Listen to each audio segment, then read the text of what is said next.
Happy on Friday. Oh my gosh. TGIFTG. Anyways, it's 9:40 and yeah, I'm gonna make breakfast. The croissant and the scrambled egg maybe. We'll see. But yeah, good morning. Okay, breakfast served. Cheese and scrambled egg. There. Okay. Kain. Hey guys. I'm done cooking my ampalaya. And now it's sampay time. Finally done. Ano, meron pa ako isang batch. Or yung kay Zach. Anyway, ang init. It's already 11:05. Iniisip ko pa kung magpo-pork steak din ako this lunch or just eat ampalaya. Pinakita ko kay Daddy. Sabi niya, ay nga pala, hindi ako dito magdi-dinner. Niloko ko, sabi ko, Daddy, ito yung ulam tonight. Sabi niya, ay nga pala, hindi ako dito magdi-dinner. Meron kaming, team dinner. Tapos pinaalala ko na meron ka pang pork steak doon.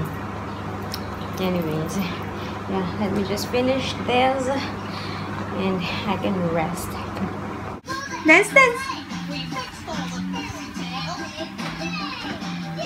Yeah! Go.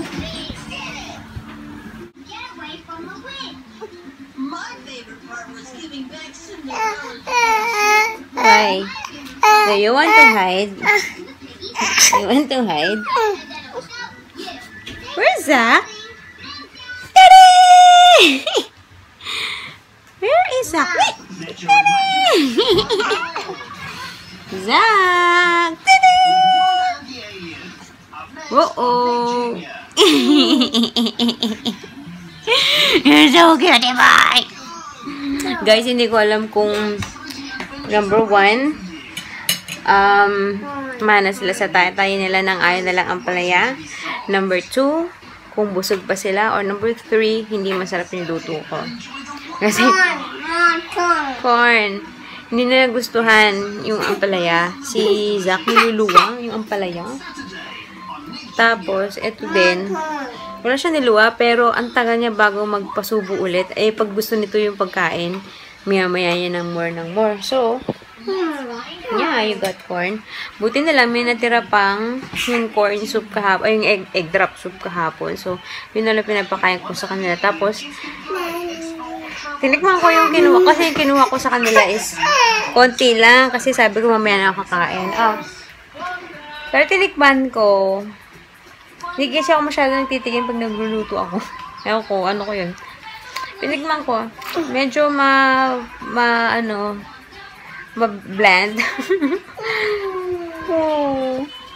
Medyo bland tapos, pero yung ampalaya, medyo mapait pa. Although, binabot ko yun sa tubig na may asin, tapos piniga-piga ko, pero medyo mapait. Tapos, diba nakita nyo iba yung ampalaya, hindi katulad sa atin na parang green na green. Ito, ang laki na, tapos light green.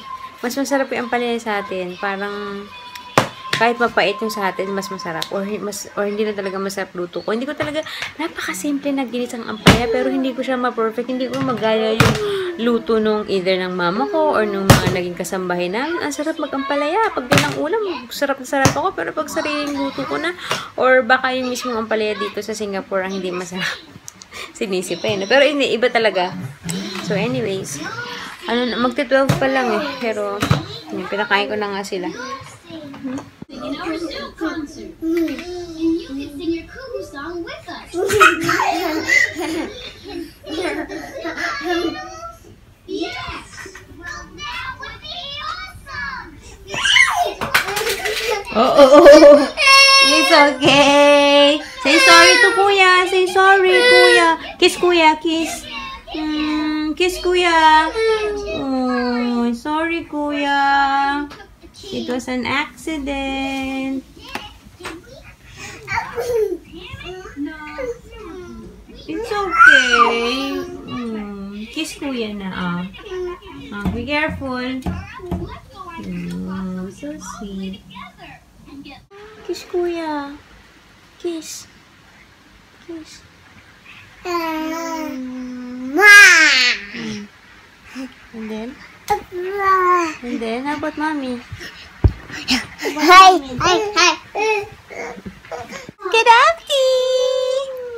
He's eating blueberry. Sunod-sunod naman ang subo ko nito. Parang di naasiman ako. Naasiman ako. Yummy. Masama ang gising ni Zach. Hindi siya masaya. Wow naman. How about kuya? You like it? You like blueberries? Yes. Parang hindi naman eh. Asim eh. May ibang maasim, may ibang matamis. Yummy. Mahal pa. Isang, diba? Nakita yung, ewan ko, napanood nyo sa vlog. Maliit na ganun. $2.95 or almost $3. Eh, parang kaya ubusin ni Zeb ni Zach ng isang anuhan. Kainan yan. Yummy. Ah, sorry. Akala niya bibigyan ko siya.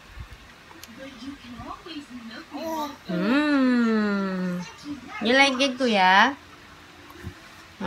Wait. Nangangagaw si Zach eh. Eat na, eat. Anyway, it's 4:20. Halos kakagising lang namin. Yeah. Hindi ako nagulat sa oras. Hindi ako parang katulad kahapon kasi maaraw eh. Anyways, yeah. We're here at the playground. Where else? Dapat pupunta kami dun sa water playground. Kaso, may dala nga akong towel. May akong damit nila. Kaso, medyo malayong lakaran. Hindi ko na carrier si Zach.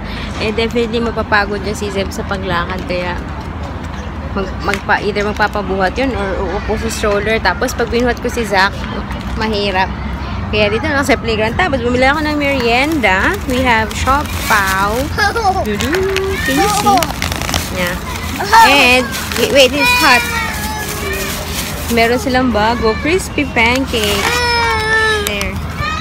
Cheese yung feeling na pinili ko.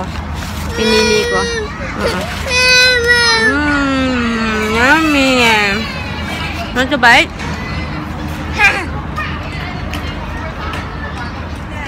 How about Zach? Yummy. Crispy pancake. Up.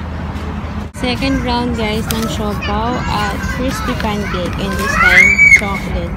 Grabe. Busog na ako.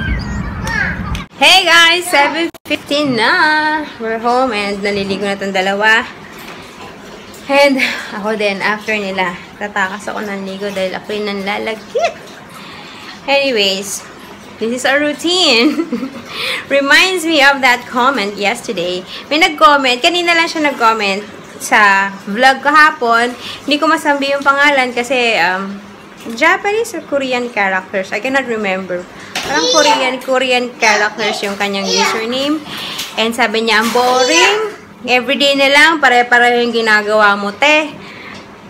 So, nag-reply ako sa kanya. Sabi ko, sorry ha, kasi mahirap mag-iba ng routine. Zeb Gavin, kapag may dalawa kang alaga. Siyempre, kung ito na yung nakasanayan kong routine that works, bakit ko pa siya babaguhin? Bakit ko pa ibahin? And it's not as if I can just go out and about, attend events, as if naman, ano, diba? And show you around.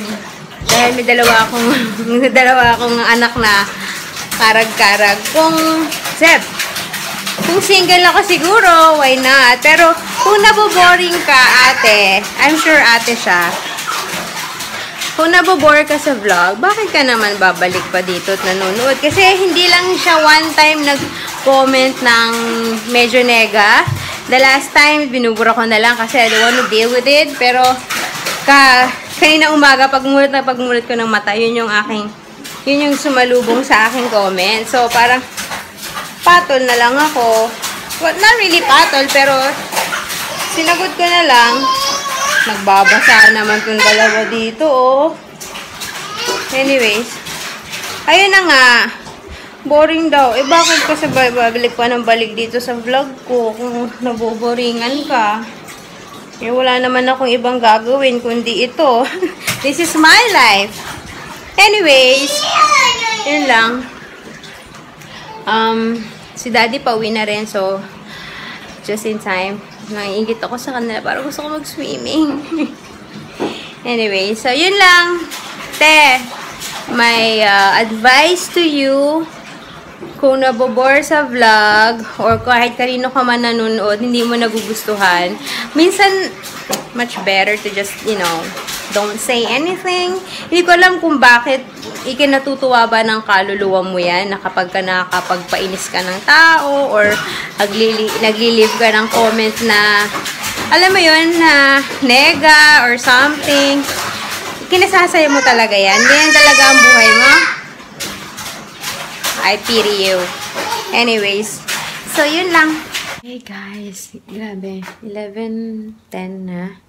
Magsisimula pa lang ako mag-edit and then I realized I didn't even end my vlog. So, yeah. Si Daddy kasi lumabas, nagbayad ng bills and bumili ng wipes and water. Siya nag-grocery, although hindi talaga mag-grocery for food dahil weekend. I'm not gonna cook, although bukas haalis si Daddy. I'm not sure anong kakainin namin. But anyways, I'm just gonna end the vlog now kasi it's night time. Anyway, thanks for watching, guys, and see you tomorrow. Good night.